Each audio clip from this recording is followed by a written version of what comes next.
नमस्कार, बहुत बहुत स्वागत आपका। आप देख रहे हैं हमारा बेहद खास कार्यक्रम खास मुलाकात। इसमें हम तमाम क्षेत्रों की जाने पहचाने चेहरों से आपको सीधा रूबरू कराते हैं। उनकी पब्लिक लाइफ कैसी है, पर्सनल लाइफ कैसी है, हर एक एंगल पर सीधा स्पष्ट सवाल होता है तो सीधा स्पष्ट जवाब की उम्मीद भी हम करते हैं। अब चुनाव मुआयने पर हैं, तारीखों का ऐलान हो चुका है। इलेक्शन मैनिफेस्टोज भी तमाम राजनीतिक दलों की तरफ से एक एक करके आपके सामने आ चुके हैं, लेकिन जिस पर सबसे ज्यादा नजर है वो है मोदी की गारंटी की।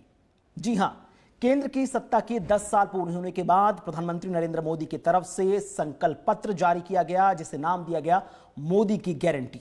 ज्ञान फॉर्मूले की जब हम चर्चा करते हैं तो चाहे वो गरीब हो, युवा हो, अन्नदाता हो या नारी हो, सभी वर्गों पर खास फोकस करते हुए हर एक वर्ग को हर महत्वपूर्ण सेवा से अनभिज्ञ कराने के लिए ये तमाम चीजें जमीन पर उतारी गई हैं। और इसी पर ज्यादा चर्चा करने के लिए हमारे साथ बेहद खास जाना पहचाना चेहरा पूर्व राज्यसभा सांसद व जम्मू कश्मीर के वरिष्ठ नेता शमशेर सिंह मनहास जी जुड़े हुए हैं। बहुत बहुत स्वागत सर, बहुत बहुत शुक्रिया अपना कीमती समय साझा करने के लिए।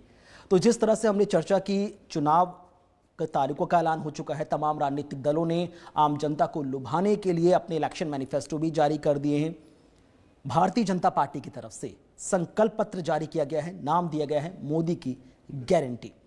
मोदी की गारंटी और 400 पार का नारा, ये कितना बड़ा ब्रह्मास्त्र साबित होगा 400 पार के नारे को सच्चाई में तब्दील करने के लिए। हम अगर देखें, जैसे आपने स्वयं कहा है कि मोदी की गारंटी, और इस संकल्प पत्र को शुरू करते ही हमने कुछ, जिस प्रकार आपने कहा, ज्ञान, यानी कि 4 क्षेत्र ऐसे हैं जहाँ पे हम फोकस करना चाहते हैं, जिससे देश का विकसित हो सकता है, देश का भला हो सकता है। अगर उन सबको देखा जाए तो सबसे पहले मैं कहता हूँ कि सभी दलों को अगर मिलाकर देखा जाए और भारतीय जनता पार्टी को एक अलग करके देखा जाए तो भारतीय जनता पार्टी के पास विचारधारा, भारतीय जनता पार्टी के नेतृत्व, भारतीय जनता पार्टी का विजन आगे वाला। हमने ये नहीं कहा कि हमने पिछले 10 वर्षों में क्या किया, और हमने 10 वर्षों का तो छोड़ दिया, आने वाले 25 वर्षों में देश को कहां से कहां ले जाएंगे, इसकी गारंटी के लिए कहा है कि मोदी की गारंटी संकल्प पत्र घोषणा जारी किया है। हम अगर टीका टिप्पणी करें बाकी दलों की, मुझे बताइए कौन सा दल ऐसा है जिसकी विचारधारा इस प्रकार की हो, जिनका विजन हो कि देश को आगे कैसे विकसित करना है और देश को दुनिया भर में वर्ल्ड लेवल पर कहाँ पहुंचा सकते हैं। मुझे एक भी दल ऐसा बता दीजिए जो इस प्रकार की सोच रखता हो। केवल मात्र यानी कि वोट लोगों को यानी कि लुभावने के लिए लुभाया जाए, मुझे वोट दीजिए, मैं ये बनूंगा, नेता बनूंगा। हम ये नहीं कहते नेता, हम कहते हैं सेवा करेंगे। सेवा ही हमारा माध्यम रहेगा। हमेशा भारतीय जनता पार्टी सेवा के माध्यम से आने वाले दिनों में चल रही है, इसलिए बाकी दल हमारे सामने कोई टिकता नहीं। अभी इंडिया बनाया था, वो इनका स्वयं टूट रहा होगा, आपने देखा होगा। तो मैं वही कह रहा हूँ, क्योंकि उनका अपना एक विजन नहीं है, उनका सिर्फ सेल्फ है। हमारा सेल्फ नहीं है, हमारा सामने हमारे देश है, मातृभूमि है, उसको आगे रख कर चलते हैं। और हमारा नेतृत्व भी, यानी कि अगर मोदी जी के बारे में है, मोदी जी की गारंटी जो कह रहे हैं, हर एक नेता यानी कि इसी को लेकर जिस पर चल रहा है, तो पिछले 10 वर्षों का इतिहास खोलकर देख लीजिए, तो हम उसी पर चर्चा कर रहे हैं, आगे बढ़ रहे हैं और हम काम भी कर रहे हैं। और पूरा 10 वर्ष क्यों लोग जिनके भारतीय जनता पार्टी की ओर से जा रहे हैं, क्यों सारी चीज़ें हो रही हैं, और हम कहते हैं कि टोटल करप्शन फ्री होकर बिल्कुल साफ सुथरे, जैसे पारदर्शी जैसी सारी चीज़ें होती हैं, वो सामने आए। जब अभी सत्र का समापन हुआ था, प्रधानमंत्री की तरफ से संसद में बयान दिया गया था कि बीजेपी अकेले अपने दम पर 370 का आंकड़ा छुएगी और एनडीए 400 क्रॉस करता हुआ नजर आएगा। आपको लग रहा है कि एज अ बीजेपी कार्यकर्ता, क्योंकि प्रधानमंत्री खुद कहते हैं कि वहां पर कोई नेता नहीं होता, सब कार्यकर्ता के तौर पर काम करते हैं ग्राउंड जीरो पर, पीएम नरेंद्र मोदी ने एक टफ चैलेंज ले लिया है और धारा जब हम 370 का आंकड़ा सुनते हैं तो अपने आप दिमाग में धारा 370 की याद आती है, जम्मू कश्मीर अपने आप दौड़ने लगता है। देखो, अगर आप भी क्षेत्र में गए, हम भी क्षेत्र में जाते रहते हैं, और हम जैसे पिछले 10 वर्ष का हमारा ट्रैक रिकॉर्ड रहा है भारतीय जनता पार्टी का, हमने सत्ता जो चलाई है, हम के उसके आधार पर ये कह सकते हैं कि लोग हमारे साथ इतने हैं कि ये आंकड़ा हम आसानी से छू सकते हैं। हम इन लोगों तक पहुंच सकते हैं। अगर आपने देखा होगा अभी साउथ जिस प्रकार था, साउथ भी हमारे पास जिस प्रकार आ रहा है, आपने देखा ही होगा, जहाँ पे हम जा ही नहीं सकते थे, एंटर नहीं कर सकते थे, आज साउथ हमारे बीच में रहता है। और इसलिए हम ये कह सकते हैं सारी चीज़ों के माध्यम से कि ये आंकड़ा आराम से हम छू सकते हैं, उसके लिए कोई बड़ी बात नहीं है, और ये छूएंगे पक्का है, निश्चित है। राम मंदिर की बहुत ज़्यादा चर्चा हो रही है। राम मंदिर निर्माण एक बहुत टफ टास्क था जो एनडीए की सरकार के दौरान हमने सच्चाई में तब्दील होते हुए देखा। धारा 370 कहा जा रहा था कि कोई इसको हटा नहीं सकता, अगर हट गई तो खून की नदियां बह जाएंगी। ऐसा देश में कुछ नज़र नहीं आया और पूरा हिंदुस्तान जश्न मनाता नजर आया। ये दो बड़े महत्वपूर्ण मुद्दे आपको लग रहे हैं जिसके बिना पर 400 के अंक को एनडीए छू लेगा, या ये एक सहायक बन जाएंगे सिर्फ? देखो, ये तो बीच में काम करते करते जो हमारे एक विचारधारा के साथ जुड़ते थे, हमने ये रखे हुए थे, जी हमने पार करने के बाद हम ये नहीं कह सकते कि ये हमें सहायक सिद्ध होंगे। अभी हम कह रहे हैं कि राम जी का नाम लेकर वोट मांगेंगे, वो तो नहीं है। लेकिन आने वाले दिनों में एक युवक कहते हैं कि विश्व भर में जिस प्रकार रामायण महाउत्सव जिनके चल रहे हैं, उससे लोगों को लग रहा है कि रामायण एक केवल मात्र धार्मिक वो नहीं है, ये एक ऐसी विचारधारा है, ऐसा है राम राज्य लाएंगे कि खुशियों के यानी कि नदियां बहेंगी, इस प्रकार का विचारधारा है। इसलिए रामायण महोत्सव है। और अयोध्या जी को भी हम कहते हैं ना, अयोध्या यानी कि नगरी है, अयोध्या जी है, हम कहते हैं अयोध्या जी, यानी कि एक शहर को विकसित करने के लिए, उसको डेवलप करने के लिए उस प्रकार की विचारधारा को हम सामने रखेंगे आने वाले दिनों में। हम किसी यानी कि केवल मात्र कहा है धार्मिक चिन्ह पर ही यानी कि वो ऐसा नहीं है। जिस प्रकार आपने कहा धारा 370, ये यानी कि मैं कहता हूँ बहुत बड़ा कलंक था। और जिस प्रकार आपने देखा यहाँ का नेतृत्व जो लीडरशिप थी, वो चाहते हैं कि ये लगी रहे, हम अपने यानी कि सारे कानून संविधान बनाते रहें और उसी संविधान के अंतर्गत सारी चीजें करते रहें। तो ये हटना जरूरी था, क्योंकि इस जम्मू कश्मीर को पूरा भारत जैसा बनाना है। भारत का यानी कि संविधान जो है वो लगे, नहीं विधान थे नहीं, विधान लग होते थे, यहाँ का विधान लग, वहाँ का विधान, जन के बहुत सारी चीजें। इसलिए एज इट इज पूरे देश में, अगर देश के साथ हम मुक्तमणि इसको कहते हैं, तो देश के साथ जुड़े जाए। तो इसलिए हमने ये शुरू से ही कहा था, 47 से लेकर डॉक्टर श्याम प्रसाद मुखर्जी के नेतृत्व में लड़ाई लड़ना प्रारंभ की थी, पंडित प्रेमनाथ डोगरा जी के साथ, यानी कि जिन्होंने शुरू किया था। तो उस विचारधारा को यानी कि वो करना ही था, वो काम है हमारे लिए। हम उसको कहेंगे वो सहायक सिद्ध हो गए। हमने जो लक्ष्य रखा है, टारगेट रखा है, वो रखा है कि देश को कैसे विकसित करके हम दुनिया भर में दिखा सकेंगे। ये हमारे सामने टारगेट है। ठीक है। आपका जब रिटायरमेंट हो रहा था राज्यसभा की तरफ से, तो सबको याद है प्रधानमंत्री भावुक हुए थे आपको याद करते हुए, और कहा था कि आपके साथ उन्होंने स्कूटर पर बैठ के जम्मू कश्मीर को बहुत करीब से समझा है। दो महत्वपूर्ण सवाल। लगातार विपक्ष आरोप लगाता है कि एनडीए सरकार जब जम्मू कश्मीर को लेकर फैसले लेती है तो डिटेल स्टडी नहीं करती, बहुत जल्दबाजी में फैसले लेती है। दूसरा महत्वपूर्ण सवाल, 5 अगस्त 2019 को धारा 370 हटाई गई, लगभग 5 साल होने जा रहे हैं। क्या जम्मू कश्मीर धारा 370 हटने के बाद 5 कदम भी विकास की तरफ आगे बढ़ पाया है? देखो, आपने दोनों प्रश्न जिस प्रकार से किए हैं, मैं उसी पर आता हूँ कि धारा 370 जिस प्रकार का मैंने पहले ही कहा, ये कलंक था, इसको हटाना बहुत ज़रूरी था कि देश के साथ मिलाने की बात थी। दूसरा, आपने कहा कि 5 ऐसे काम जो विकास के, यानी कि 370 5 अगस्त यानी कि 15 अगस्त से पहले यानी कि वो बढ़ने चाहिए थे, वो हो। मैं 5 नहीं गिना सकता, मैं 50 गिना सकता हूँ। आज विकास का अगर मॉडल देखा जाए तो जम्मू कश्मीर छोटा सा मॉडल नहीं है। मैं एक ही अगर उदाहरण दूं तो पूरे नॉर्थ जोन में एक ऐसा बायोटेक पार्क जो है वो नहीं बना है। बायोटेक पार्क पूरे नॉर्थ में, चाहे पंजाब हो, चाहे हिमाचल हो, चाहे हरियाणा हो, जम्मू कश्मीर में बायोटेक पार्क बनाया गया है। क्योंकि यहाँ की जनता बायोटेक पार्क को समझती नहीं वो क्या है।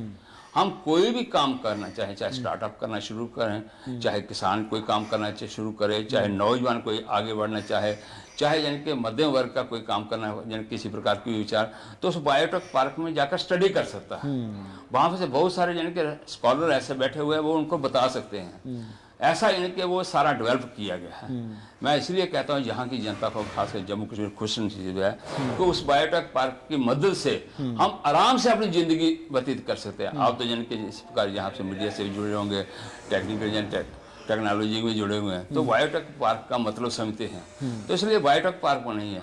दूसरा, आपने देखा होगा कि ये हमारा कठुआ ही है, जैसे कीड़ियाँ वाला पुल है। क्या कभी सोच सकते थे कीड़ियाँ अगर हमसे वो जिनके लखनपुर पार करने के लिए टोल प्लाजा जी उधर से आ रहे हैं, पहले जी 100 चीज़ें होती थी, वो सारी चीज़ें मिट गई ना जी। तो इसलिए एक नहीं मैं गिना सकता, मैं 50 गिना सकता हूँ आपको। तो अब जम्मू का जिनके इस प्रकार विकास हो रहा है तो कम हो रहा है। श्रीनगर में आपने देखा होगा जिस प्रकार के हमने पीछे जिनके समिट हुई थी तो उसमें आपने देखा G20 का क्या इनके वहाँ पे कोई वारदात हुई, कोई बात हुई, आराम से पूरे देश वर्ल्ड के लोग आए हुए थे वहाँ पे। तो किस प्रकार उसको जिनके मैं कहता हूँ चांदी की तरह चमकाया गया था, कितनी डेवलपमेंट वहाँ पे हुई है। तो इसलिए आप कहते हैं 5 मैं तो 50 गिना सकता हूँ, मैं दावे के साथ और गारंटी के साथ गिना सकता हूँ। और मैं कहता हूँ ये बाकी वाला विपक्ष जो है मुझे बताया तो सही आपने कौन से काम किए हुए हैं। अभी हमारे जिनके डॉक्टर जितेंद्र जी के खिलाफ जिनके अपने लाल सिंह जी जैसे प्रकार खड़े हुए हैं, मैं लाल सिंह जी को कहता हूँ कि आप भी 2 बार MP रहे हैं, आप ऐसे काम तो बता दो, 5 काम वो बता दें कि कौन से काम यानी कि मैंने किए हुए हैं अपने यानी कि उस समय। कभी वो डोगरा स्वाभिमान लेकर बैठते हैं, कभी दूसरा बैठते हैं। तो इसलिए मैं कहता हूँ विपक्ष के पास कोई मुद्दा नहीं है, केवल गाली गलौज और हवा में तीरबाजी। ठीक, अब थोड़ा सा डिटेल इन डेप्थ हम मैनिफेस्टो की बात करते तो अपने गरीब और युवा की सबसे पहले चर्चा कर लेते हैं कि गरीब वर्ग के लिए जो तमाम बातें प्रधानमंत्री मोदी जी ने अपने उसमें कहा है कि भैया मुफ्त राशन 2029 तक जारी रहेगा, 70 साल से ऊपर बुजुर्गों को आयुष्मान योजना के तहत 5 लाख रुपए का वो रहेगा, जन औषधि केंद्र में 80% जो दवाइयां हैं वो डिस्काउंट में दी जाती रहेंगी, गरीबों को जो 3 करोड़ और नए घर बनाकर दिए जाएंगे। और साथ ही साथ हम जब बात कर लें युवाओं की तो युवाओं के लिए रोजगार सबसे पहली प्राथमिकता, सबसे पहली प्रायोरिटी है। क्या जो इलेक्शन मैनिफेस्टो में चीज़ें जारी की गई हैं आपको लग रहा है कि गरीब और युवा ये जो 2 वर्ग हैं इनके लिए ये मील का पत्थर साबित होगा और ये सेटिस्फाई होंगे? क्योंकि विपक्ष लगातार 2 चीज़ें कह रहा है कि 2 चीज़ों पर सरकार बैकफुट में है। पहला, बेरोजगारी को डील करने में और महंगाई को कम करने में। देखो मैं बताता हूँ, विपक्ष ने जिस प्रकार से कह रहे हैं कि हम नाकाम रहे हैं बेरोजगार, विपक्ष चाहता क्या है कि रोजगार कैसे होता है मिलता है, यानी कि रोजगार ऐसे मिलता है कि केवल मात्र गवर्नमेंट का जॉब मिलने के बाद ही रोजगार होता है, या प्राइवेट सेक्टर भी होता है। पूरे दुनिया भर में आपने देखा होगा प्राइवेट सेक्टर जितना बड़ा है, जैसे अभी ये आपका इंस्टीट्यूट ही है जहाँ पे कितने यानी कि हमारे एम्प्लॉय काम करते होंगे, अगर इसी प्रकार के सेक्टर यानी कि ये उसमें नहीं आएगा क्योंकि गवर्नमेंट जॉब नहीं है। तो इसलिए विपक्ष वही कहता है कि आप गवर्नमेंट जॉब दो, कितने दे सकते हो। गवर्नमेंट जॉब का एक कानूनी यानी कि मैं कहता हूँ अगर निकालोगे 3.6 यानी कि 3.6 यानी कि आप इससे ज़्यादा नहीं दे सकते, परसेंटेज है जी। तो आप कितने दे सकोगे?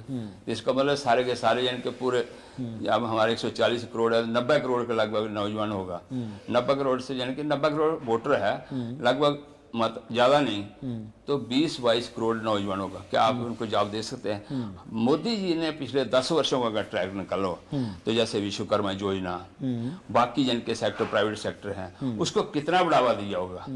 हम अपने सेटअप इस प्रकार स्टार्टअप करने के बाद 6 लाख सेटअप नहीं बने हैं, और 6 लाख में मैं एवरेज 10 की भी रखूं तो कितने होंगे? 60 लाख जिनके नौजवानों को रोजगार मिला होगा।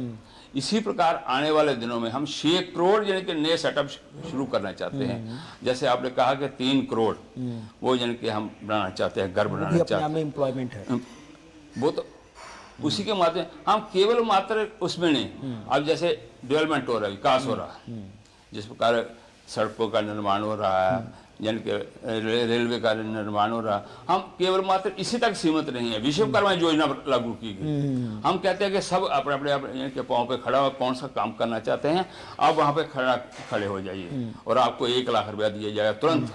ट्रेनिंग 5 दिन की ट्रेनिंग है, उसके बाद तुरंत दिया जाएगा, और 18 महीने में खत्म करोगे तो 2 लाख और दिया जाएगा।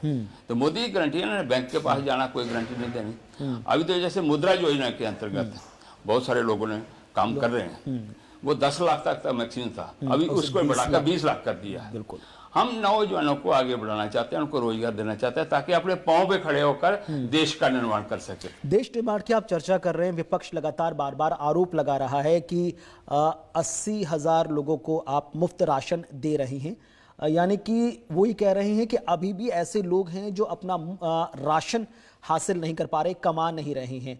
जब सरकार ये कह रही है कि हम लोगों को रोजगार दे रहे हैं, गरीबी रेखा के नीचे लोगों को हमने ऊपर लेकर आया है, तो अगर जब सब गरीबी रेखा के ऊपर आ रहे हैं तो ये 80,000 लोग कौन है जिसे सरकार को राशन बांटना पड़ रहा है फ्री में? देखो 80 करोड़ 80 लाख नहीं 80 करोड़ लोगों को हम दे रहे हैं जी। ऐसे हैं जो गरीब जैसे रहते हैं, BPL के अंतर्गत आते हैं, उन सबको इस बार की योजना के अंतर्गत हम उनको नहीं, जो मिडिल क्लास वर्ग है उसको भी यानी कि उस लाइन में लाना चाहते हैं। पहले केवल मात्र BPL होता था, बिलो पॉवर्टी लाइन के, हम उसको छोड़कर उससे ऊपर का वर्ग जो है उससे भी इसको शामिल करना चाहते हैं। आस्ता आस्ता करके वो भी पाँव पे खड़ा हो, अगर थोड़ी छोटा मोटा यानी कि उनको हेल्प की जाए, मदद की जाए, तो वो आराम से यानी कि काम कर सके। तो अभी जम्मू कश्मीर अगर देखा जाए तो आज हमारे पास, मुझे बताता हूँ, पूरे इंटायर जम्मू कश्मीर घूम लीजिए आपको कोई नजर नहीं आएगा कि ऐसा कोई व्यक्ति घर का यानी कि गरीब है वो रात को यानी कि बिना रोटी के सोता होगा। एक तो काम बड़ी करने वाले हमारे लेबर नहीं मिलती होगी। अगर हमारे बेचारे उड़िया भाई मध्य प्रदेश के या बिहार से उधर से यानी कि लोग ना आए तो हमारे लिए तो समस्या खड़ी हो जाएगी, तो काम कौन करेगा? अब किसान है ना, किसान कहते हैं किसान बहुत संपन्न है। मैं कहता हूँ पंजाब ले लीजिए, हिमाचल ले लीजिए, जम्मू कश्मीर ले लीजिए, हरियाणा ले लीजिए, वही भाई आकर सारा काम कर रहे हैं हमारे। और जम्मू कश्मीर तो मैसन का काम है, मकानों का निर्माण हो रहा है, R&B में काम करने वाले लोग हैं, सारे वही हैं। अगर वो ना मिले तो हमारे लिए काम करने का कोई नहीं। 2,000 रुपया पर डे के हिसाब से जहाँ लेबर नहीं मिलेगी। ठीक, आपने किसान की चर्चा कर ली। अगली कैटेगरी भी जो हम मैनिफेस्टो की है वो अन्नदाता, यानी कि अन्नदाता की हम चर्चा कर रहे हैं। विपक्ष अपने इलेक्शन मैनिफेस्टो में MSP पर गारंटी कानून और स्वामीनाथन आयोग की रिपोर्ट लेकर उसको लागू करने का वादा लेकर आया है चुनावों में।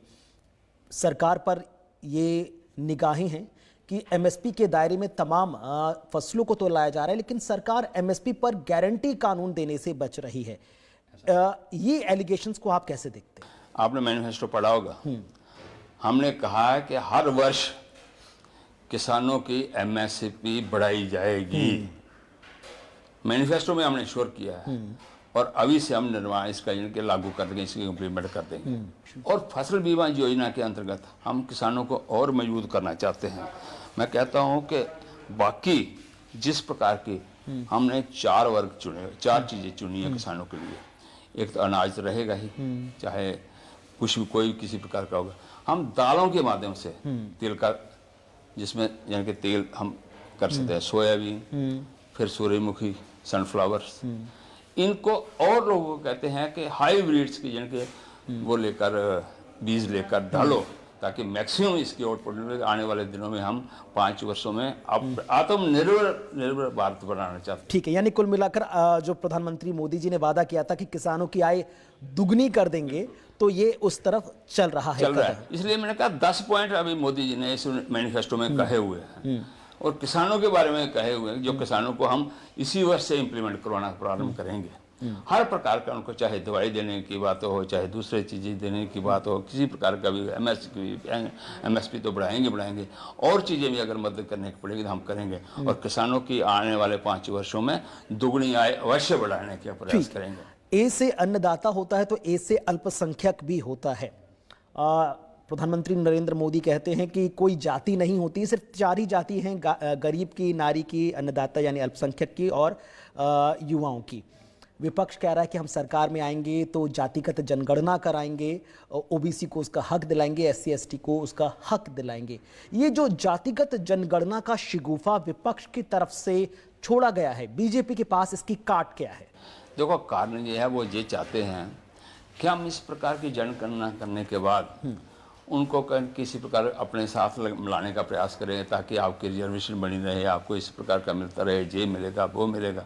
क्योंकि केवल मात्र खोखला नारा ही है ना, जब प्रैक्टिकल करने की बारी आती है तो बहुत मुश्किल होता है। क्योंकि हम भी विपक्ष में रहे, हम भी तुरंत यानी कि कोई भी चीज़ होती थी सड़कों पे आते थे, लेकिन आज हम देखते हैं कि प्रैक्टिकल करने के लिए कौन कौन सी चीज़ें चाहिए, लेकिन वो भी दिमाग चाहिए काम करने। मैंने कहा मोदी जी के पास इनोवेटिव आइडियाज रहते हैं, आपने देखा होगा। अभी एक आइडिया नहीं यानी कि पूरा होता तो शाम को दूसरा आइडिया दे देते हैं कि तुरंत इसको किया जाए। और पूरे यानी कि चर्चा के साथ उसको इम्प्लीमेंट करवाने का प्रयास करते हैं। अगर मैंने कहा 500 वर्ष ये निकाले हमने, तो हर क्षेत्र का अब नारी शक्ति ही पकड़ लो। तो हमने जैसे ये सेल्फ हेल्प ग्रुप थे, वाकी थे, उसके माध्यम से 1 करोड़ दीदी को लाखपति दीदी बनाया ना। हम अब चाहते हैं कि 3 करोड़ और यानी कि महिलाओं को हम लाखपति बनाने का प्रयास करेंगे, तो वो 4 करोड़ हो गई। तो इसी प्रकार उनके बारे में अगर वो उनका स्तर ऊंचा होगा तो परिवारों का स्तर भी ऊंचा होगा। हम उनको कुछ करना चाहते हैं, उनको पांव पे खड़ा करना चाहते हैं, हम उनको लालच नहीं देना चाहते हैं। तो इसलिए आगे बढ़कर नीचे नीचे करने के बाद बहुत सारी चीजें, यानी कि जो चौथी कैटेगरी है ना से नारी की, तो जो आधी आबादी को उसका वो हक सम्मान मिलने जा रहा है जिसके लिए वो अब तक तरसी रही। और नारी वंदन अधिनियम बिल अपने आप में एक बहुत बड़ा मील का पत्थर भी है जिसका तमाम महिलाएं जश्न मनाती नजर आएंगी। हमने तो कहा है कि नारी को हम मातृशक्ति भी मानते हैं। नारी का स्वरूप ही ऐसा है कि जिसके माध्यम से हमें जन्म मिलता है, सारी चीजें होती हैं, पूरा देश उसी पर खड़ा है। तो अगर उसी का वंदन नहीं करेंगे, उसी को आगे नहीं बढ़ाएंगे, उसका यानी कि डेवलपमेंट नहीं करेंगे, विकास नहीं करेंगे, तो ये देश आगे क्या बढ़ पाएगा। इसलिए आदि शक्ति वो होती है। आज नवरात्रे चल रहे हैं तो शक्ति की पूजन तो हम करते करते हैं, तो उनके बारे में विचार करना, इसका मतलब सारे का सारा मैनिफेस्टो अधूरा रह जाता है। इसलिए इस वर्ग को हमने अवश्य कहा है कि उस वर्ग को आगे बढ़कर उसको जोड़कर आगे चलाया जाए, तो वो प्रयास पूरा किया है। हमने उनके लिए बहुत सारी योजनाएं रखी हैं, वो हम सब करवाने जा रहे हैं। ठीक, एक कदम आगे बढ़ते हैं। एक नई चीज जिस पर सबसे ज्यादा चर्चा हो रही है इलेक्शन मैनिफेस्टो में, यानी कि 1 नेशन 1 इलेक्शन, एक राष्ट्र एक चुनाव। क्या ये इतना आसान होगा हिंदुस्तान जैसे देश में जहां पर 140 करोड़ की आबादी है? स्टेट गवर्नमेंट पर भी कई बार अनिश्चितता के बादल मंडराते रहते हैं। दिल्ली के हालात हम देख ही रहे हैं। हिमाचल में भी हमने देखा, कांग्रेस ने आरोप लगाया बीजेपी पर कि हमारे विधायक खरीदे गए 15-15 करोड़ में सरकार बनाने के लिए। झारखंड भी हमने देखा जहां के मुख्यमंत्री को जेल जाना पड़ा, इस्तीफा देना पड़ा। तो जब इतनी अनिश्चितता है तो एक देश एक चुनाव कैसे पॉसिबल हो पाएगा? एक देश एक चुनाव का मतलब है कि 5 साल बाद ही सारे स्टेट में इलेक्शन होंगे, बीच में इलेक्शन होंगे ही नहीं। देखो, आपने ये देखा होगा कि जब सरकार चुनी जाती है, चुनने के बाद लोगों से आग्रह करेंगे, निवेदन करेंगे कि आप साफ छवि वाले लोगों को ही जिनके चुनकर, किसी की पार्टी का दल को, हम नहीं ये कहते हैं कि हमारी पार्टी, किसी दल का भी कोई नेता होगा साफ छवि क्षेत्र से हो, तो उसको जिनके आगे लाने का प्रयास करें। अब कहते हैं ये प्रैक्टिकल होगा या नहीं होगा। आपने अगर पिछले 10 वर्षों का इतिहास देखा होगा, जहाँ हमारे अटल जी के समय का देखा, हमने 256 का कभी उपयोग नहीं किया। मुझे बताइए, आज तक उदाहरण दे दीजिए कोई से सरकार हमने तोड़ दी होगी। आपने देखा होगा 1992 में जब राम मंदिर वाली जगह पे जिस प्रकार एक ही यानी कि झटके में उनको तीनों सरकारों को बर्खास्त कर दिया गया।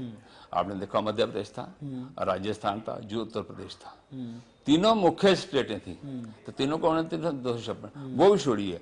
उसके पहले भी यानी कि इंदिरा गांधी इमरजेंसी आई थी, कितनी सरकारें तोड़ी थी उन्होंने। 256 का तो इतना उपयोग होता था कि हद से ज्यादा, लेकिन हम चाहते हैं उसका उपयोग ना किया जाए। हम कहते हैं जनता के चुने हुए नुमाइंदे विचार करें कि हमें आगे आने वाले दिनों में क्या करना है। तो इसलिए हमारा ये नारा भी हम लोगों को समझा बुझाकर पब्लिक से निवेदन करेंगे, रिक्वेस्ट करेंगे कि आप ये चाहें कि ऐसे व्यक्ति को, ताकि 5 साल तक ठीक प्रकार से चलता रहे। बाकी विपक्ष ने तो कोई ना कोई आरोप लगाना ही लगाना होता है, ये खरीदे गए हैं, ये आपने ऐसे चुने ही रखे क्यों हैं जो बिक जाए। ठीक, एक महत्वपूर्ण चीज जिस पर सबसे ज्यादा लोगों की निगाहें हैं वो है, क्योंकि आपने प्रधानमंत्री नरेंद्र मोदी के साथ बहुत करीबी से काम किया है। प्रधानमंत्री मोदी ने कहा एक्शन मैनिफेस्टो में कि हमने 100 दिन का रोड मैप तैयार कर लिया है, और उससे ज्यादा जिज्ञासा है जब पीएम मोदी ने संसद से कहा था कि तीसरा टर्म ऐतिहासिक होगा, बड़े फैसलों का होगा। तमाम दर्शक ये जानना चाहेंगे कि कोई हिंट तो शमशेर जी देकर जाएं कि बड़े ऐतिहासिक फैसलों का मतलब क्या है और 100 दिन का रोड मैप क्या कहता है। देखो, उसमें मेनली 2 चीजें हैं जो हमने 100 दिन में हमने सोचा हुआ करने वाला। पीछे तो हम जो काम करते रहे, जहाँ कुछ कानून बनाते रहे, हम चाहते हैं कि देश की आर्थिक यानी कि आर्थिक शक्ति कैसे बने। हमने यानी कि आपने देखा होगा, पिछली सरकार कांग्रेस की भी रही 2004 से लेकर 2014 तक 10 वर्ष, हम 11वीं प्रधान पे थे, 11वीं में रहे ना, वो आगे बढ़ नहीं पाए। और जब मनमोहन जी ने सरकार संभाली तो 300 करोड़ रुपया यानी कि उन्होंने का सोना बेचकर यानी कि देश चलाने की प्राप्त की। और हमने आज उसको उठाकर यानी कि 5वें स्थान पर लाया है 10 वर्षों में। हम चाहते हैं कि आने वाले 5 वर्षों के अंतर्गत हम इसकी आर्थिक शक्ति को तीसरे स्थान पे वर्ल्ड पे हम रखना चाहते हैं, उसको लाना चाहते हैं। $5 ट्रिलियन हमारे पास संपत्ति होगी अपनी, जिसके माध्यम से विकास सारे हो सके। विकास केवल मात्र सड़कों का, ट्रेनों का, बाकी निर्माण नहीं हो सकता। पब्लिक के बीच में जिस प्रकार के कैसे काम हो सकते हैं वो हमने सोचे हुए, विचार किए हुए हैं कि हमारे नौजवान आगे बढ़ें, वो इसको इनके इन्वेस्ट करें, और बाहर से जो इन्वेस्टर आए वो नौजवानों के साथ मिलकर कुछ इस प्रकार का करें ताकि हम आर्थिक शक्ति के रूप में उभर सके। जब हम आर्थिक शक्ति के रूप में उभरेंगे तो यूएनओ में हमारी जिनके आप चाहते बाकी देशों से हम कहेंगे, दूसरी बात कहेंगे कि हम इसकी नेशनल सिक्योरिटी की परमानेंट स्थायी सदस्य बने, एक तो ये था। और दूसरा इसके जो टेररिज्म है, उग्रवाद, आतंकवाद आपने देखा होगा, उसके खिलाफ पूरा वर्ल्ड एकजुट होकर उसको आगे बढ़ाने का प्रयास करे। इसलिए हमने ये कहा कि आने वाले 100 दिनों में ये सारा प्रयास करने वाले हैं और इसको जिनके रोड मैप करके हम पब्लिक को बीच में आगे लाने वाले हैं, ताकि पब्लिक को खड़ा करना 5 वर्षों में हमारा ये एक संकल्प रहेगा, हमारी जिनकी कोशिश रहेगी, विचार नहीं रहेगा, हमने उसे इम्प्लीमेंट और करवाना है। और इसकी आर्थिक शक्ति के रूप में भारत को तीसरे स्थान पर लाना है। जैसे मैं कहता हूँ मोबाइल सेक्टर है, टेक्नोलॉजी सेक्टर है, उस सेक्टर में इनके हम बढ़ाना चाहते हैं ताकि पूरे दुनिया में हम मोबाइल सेक्टर में आज दूसरे स्थान पे हैं दुनिया में, इसलिए टेक्नोलॉजी में भी आगे बढ़े और क्षेत्रों में भी आगे बढ़े। इस प्रकार कौन कौन से क्षेत्र में हम बढ़ सकते हैं वो क्षेत्र हमने चुने हुए हैं, उन क्षेत्रों में बढ़कर हम आर्थिक शक्ति के इससे पहले कि कार्यक्रम का समापन करें, आखिरी अहम सवाल।